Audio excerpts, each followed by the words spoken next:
দিনাজপুরের দুটি রেলওয়ে স্টেশনের প্ল্যাটফর্মে ৩ বছর আগে যাত্রী ছাউনি নির্মাণ করা হলেও দুর্ভোগ কমার বদলে উল্টো বেড়েছে।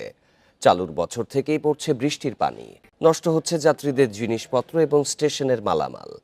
অভিযোগ জানিয়েও সুরাহা হয়নি বলছেন স্টেশনের কর্মকর্তারা। ভোগান্তি কমাতে দ্রুত ব্যবস্থা নেওয়ার দাবি যাত্রীদের।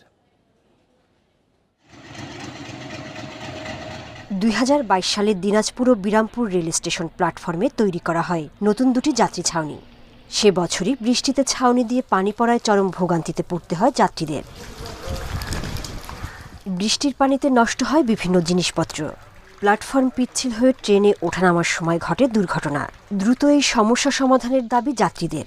যখন থেকে কাজ করছে দ্বিতীয়বার তখন থেকেই ওই অবস্থা। আসলে কর্তৃপক্ষের নজরদারি নাই।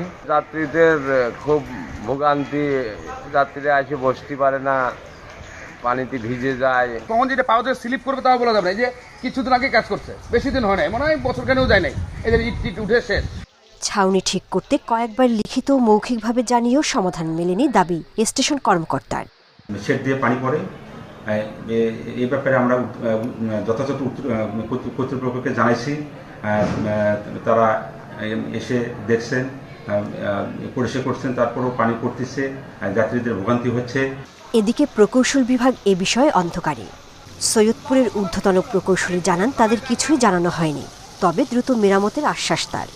স্টেশন থেকে তো আমাকে কেউ কিছু জানায়নি। হ্যাঁ, আপনাকে হয়তো বলছে, স্টেশনে কেউ বলছে কিনা জানি না, জানায় না। সেরকম সমস্যা থাকলে আমি ঠিক করে দিই, রিসেন্টলি ঠিক করে দিই সেরকম সমস্যা থাকলে।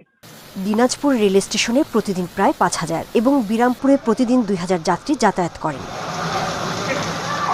Independent news.